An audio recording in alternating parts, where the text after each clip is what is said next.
Sebelum dirawat di Rumah Sakit Hasan Sadikin Bandung, pada Jumat 25 Agustus 1995, Poppy Yuswidawati atau Poppy Mercury yang merupakan anak ke-6 dari 8 bersaudara, pasangan dari Bapak Kemal Johana dan Ibu Titi Supiati ini, diserang demam.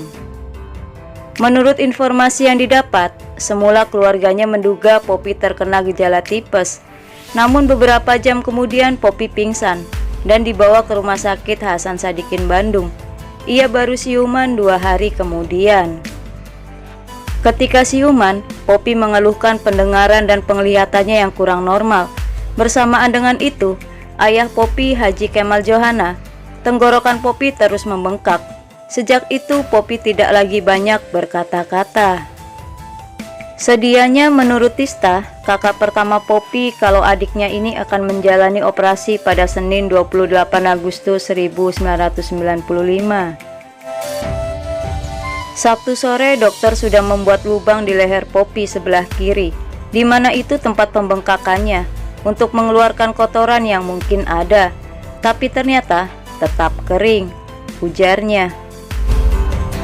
Lalu seperti apa penjelasan dari dokter yang menangani Poppy Mercury saat itu? Berikut ini pernyataan dari Dr. Pramudio, ahli penyakit dalam Rumah Sakit Hasan Sadikin Bandung, mengenai penyakit Poppy Mercury yang sebenarnya. Dan berikut ini ulasan selengkapnya.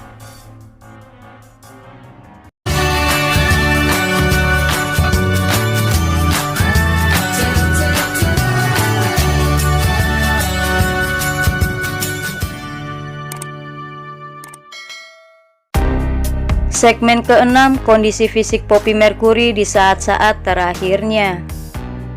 Positif negatif.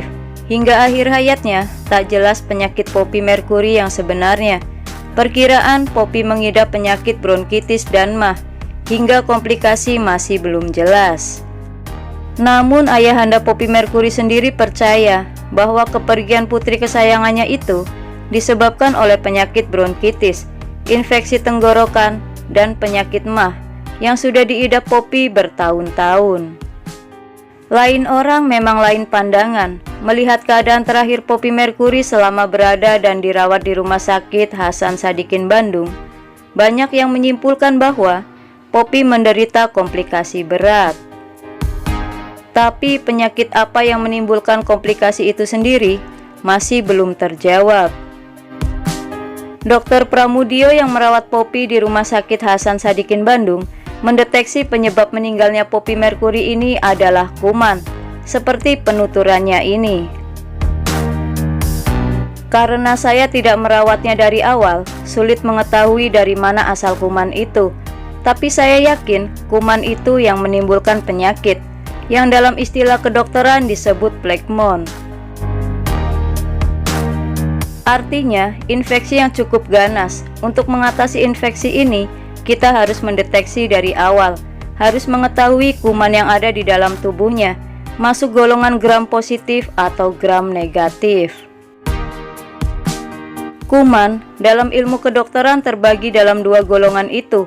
2 jenis kuman ini punya sifat yang berbeda terhadap antibiotika. Kuman gram positif sangat peka terhadap penisilin dan cefalosporin. Sebaliknya, kuman gram negatif tidak mempan kalau diberi antibiotika. Kuman ini hanya kalah dengan aminoglikosida. Karena belum mendeteksi jenis kuman itu, kami berikan 2 jenis obat itu. Tapi karena sudah kronis, pengobatan itu tak menyembuhkan. Pasien saya ini sebenarnya tidak mengidap komplikasi.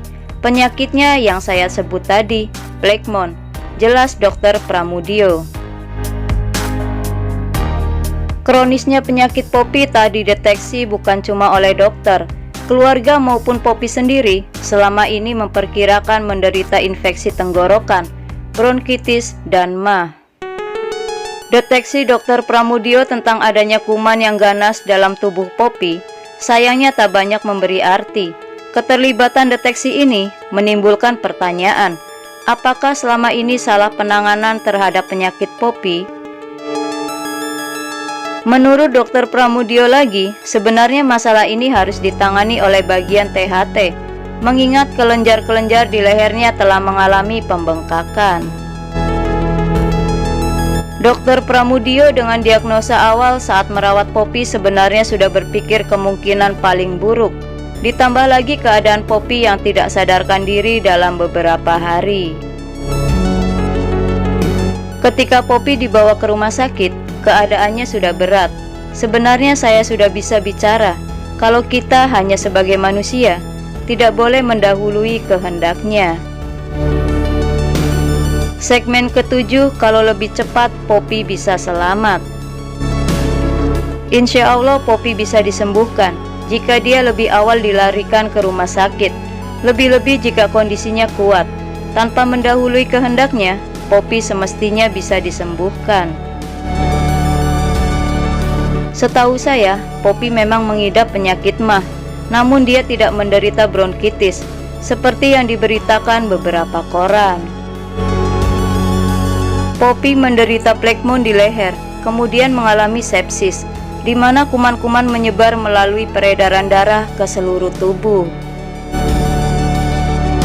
Operasi untuk membersihkan plekmon di leher Poppy sudah dilakukan pada hari Sabtu. Dokter menemukan sedikit nanah dalam infeksi di leher Poppy. Penyakit itu adalah sejenis infeksi yang menjadi awal penyebaran penyakit ke berbagai jaringan tubuh. Awalnya berbentuk seperti bisul di leher, tetapi plekmonnya Poppy membesar ke dalam, sehingga tidak tampak dari luar. Itulah pernyataan dari Dr. Riyardi Pramudio, ahli penyakit dalam Rumah Sakit Hasan Sadikin Bandung, yang menangani Poppy di saat-saat terakhir sampai menutup mata.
Selamat jalan legenda, karya dan kebaikanmu akan selalu kami kenang.